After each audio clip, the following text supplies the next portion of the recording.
Hello and welcome. Today we are tackling a huge question. On the surface, it seems pretty simple, but wow, the more you dig into it, the more complex it gets. It's a question that literally shapes laws, fuels debates, and defines entire lives. So let's just ask it straight up. What does it mean to be an American? Is it about where you were born, the passport you carry in your pocket? Or is it something deeper?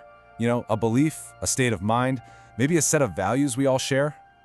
That's exactly what we're going to unpack today, layer by fascinating layer. All right, to tackle a huge question like this, where do we even begin? Well, the most logical place to start is probably with the official definition, the one that's actually written down in law. Officially, the answer really boils down to one word: citizenship. This is the legal bedrock. It's a formal status that says, hey, you are a legal member of the United States, and that comes with all the rights and responsibilities you'd expect.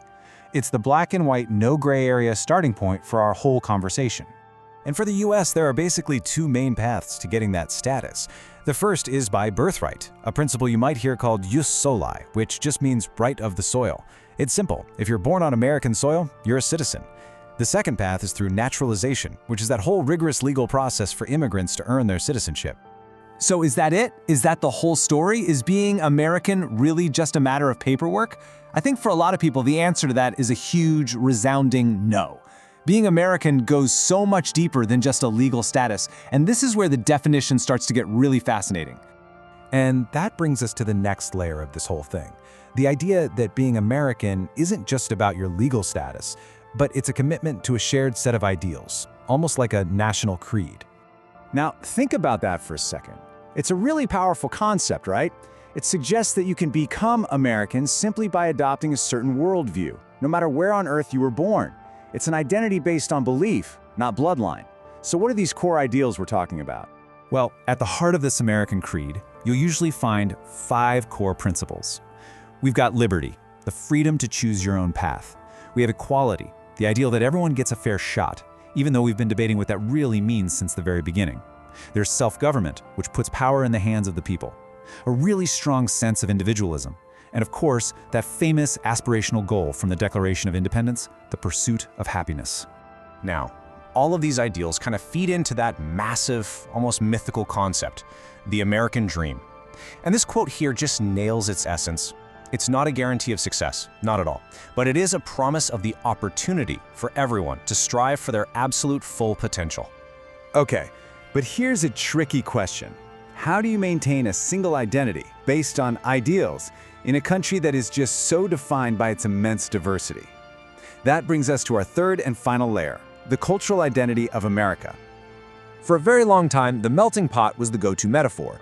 The idea was that immigrants would come and sort of shed their old identities to assimilate into one unified American culture. But, in recent decades, a different idea has really taken hold: the salad bowl or the mosaic. This one argues that different cultures can and should coexist, contributing to the nation while still keeping their unique characteristics.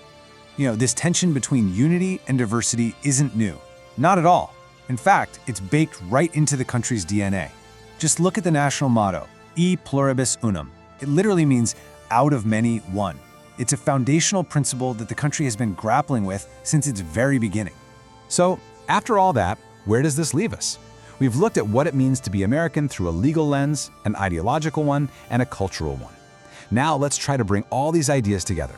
I think the key takeaway here is that there's just no single, simple answer.